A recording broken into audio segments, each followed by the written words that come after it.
Magandang araw po, welcome po sa aking channel, Love9 TV. Patalasasan po, meron po ba kayong mga properties na napapabayaan or non-performing assets? Plan nyo ibenta, pero wala kayong oras pagbibenta nito. Kung ito'y pagkakatiwala nyo po sa amin, tawag lang po kayo sa aking numero, usap po tayo, gawan ko po ng video for free. Yes, libre po, wala po kayong babayaran. Tutulungan pa namin kayong mabenta ang inyong property. Kami na po bala sa marketing, sa boosting or paid ads. Even sa tripping, hindi na po kayo mapapagod sa pag-entertain ng mga buyers. Kami na po bala sa lahat. Tawag lang po kayo. Nandito po tayo ngayon sa Indang Cavite kung saan meron po tayong bagong video presentation, isang residential commercial property na may lot area na 1,740 square meters. Ito po'y titulado, buhay po ang may-ari, kaya wala po kayong magiging problema sa documentation o sa transfer ng title. Ito pong property ay along Provincial Road. Meron pong 4 na structure dito sa loob nito. Meron pong residential house, may warehouse. Sa likod po nito ay meron pong caretaker's house.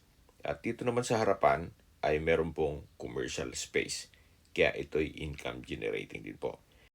Yan po, tunghayan nyo po itong napagandang property. May bahay bakasyonan ka na, may paupahan ka pa. At napakalaki pa po ng bakanting lote na pwede nyong pagtanman at pwedeng paglagyan ng swimming pool. Napakaaliwalas po ng lugar, sariwang hangin, at malamig po ang klima. Ito'y nasa mataas na lugar. Ang estimated elevation above sea level ay 917 feet. Malayo na rin po ito sa 14 kilometers danger zone ng Taal Volcano. May ilang mga fruit-bearing trees po sa loob nito. At ito pong residential house ay kaka-renovate lang. Kaya ito'y ready for occupancy. May access na rin po dito ng tubig, kuryente at internet provider. So ito po yung harapan ng bahay. At matatanaw natin ang main door. At dito naman po yung balkonahe o terrace.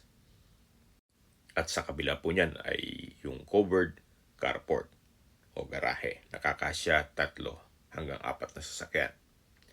So ito po yung main door. Samahan niyo po ako. Pasok po tayo. Welcome po dito sa bahay ni Madam. Ito po yung living area o salas. Naka-ceiling cove design. May pin lamps. Sliding glass windows. Then pulido ang pagkapintura ng ceiling at wall. Naka-tile flooring. Napakalaki po ng espasyo. At dito naman po yung dining area. Ganun din po, may ceiling cove design, pin lamps, sliding glass window, tile flooring, at sa dulo po, matatanaw natin ang formal kitchen. Na malaki din po ang espasyo nito. Ito po yung naka-tile kitchen countertop, then kitchen wall. Meron pong mga outlet sa gilid nito. Double stainless sink with faucet. Naka-ceiling cove design with pin lamps. At meron pong wall-mounted cabinets. Hanggang sa kabilang side po yan.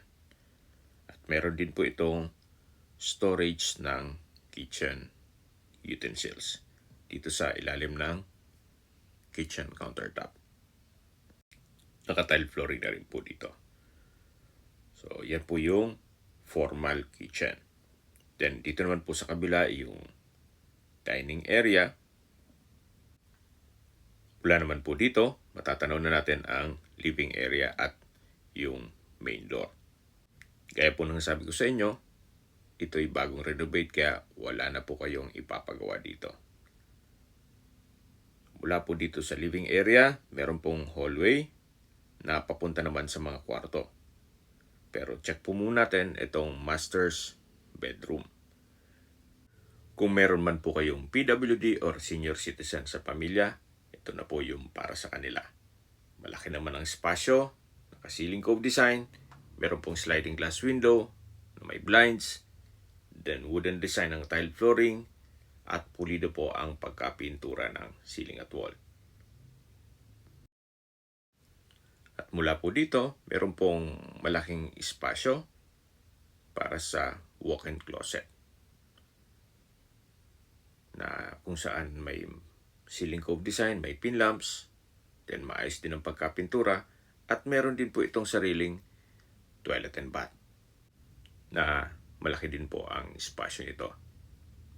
Mais po ang toilet fixtures, may bathroom countertop with vanity mirror, naka-tile bathroom wall from floor to ceiling po yan, may shower, may water closet with bidet, at ito pong ceiling ay may pin lamps. Then meron din pong bathroom window. Tunghayan nyo po itong toilet and bath dito sa master's bedroom. Labas po tayo. So ito po yung master's bedroom. Then meron na rin pong outlet sa gilid nito. At lalabas po tayo para check natin yung kabilang kwarto. So mula po dito matatanaw natin yung living area at dining area. At dito naman po yung pangalawang kwarto, na kung saan malaki din po ang espasyo nito. Pulido po ang pagkapintura ng ceiling at wall, may ceiling cove design, may pin lamps, at wooden design ang tiled flooring. Sa dulo po meron pong glass window, at meron din po itong sariling toilet and bath, kung saan maayos din po ang toilet fixtures, naka-tiled bathroom wall, may water closet with bidet, at meron din pong bathroom window. So ito po yung toilet and bath ng second bedroom. Lalabas po tayo para check natin yung kabilang kwarto o yung third bedroom.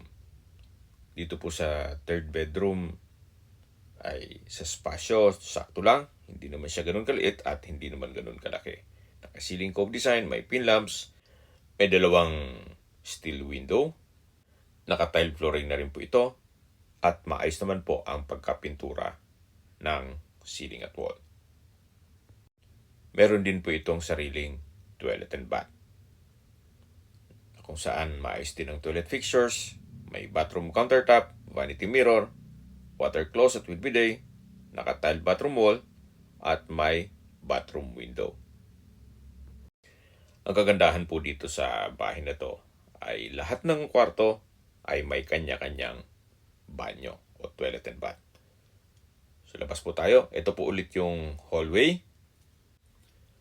At mula po dito, matatanaw natin ang living area o salas, yung main door. At dito naman yung living area at formal kitchen. Meron pong access door dito na papunta naman dito sa likod ng bahay. Ito po yung tinutukoy ko na caretaker's house, na kung saan maayos din ang structure. Actually, pwede nyo pong paupahan yan para dalawang building po ang kumikita.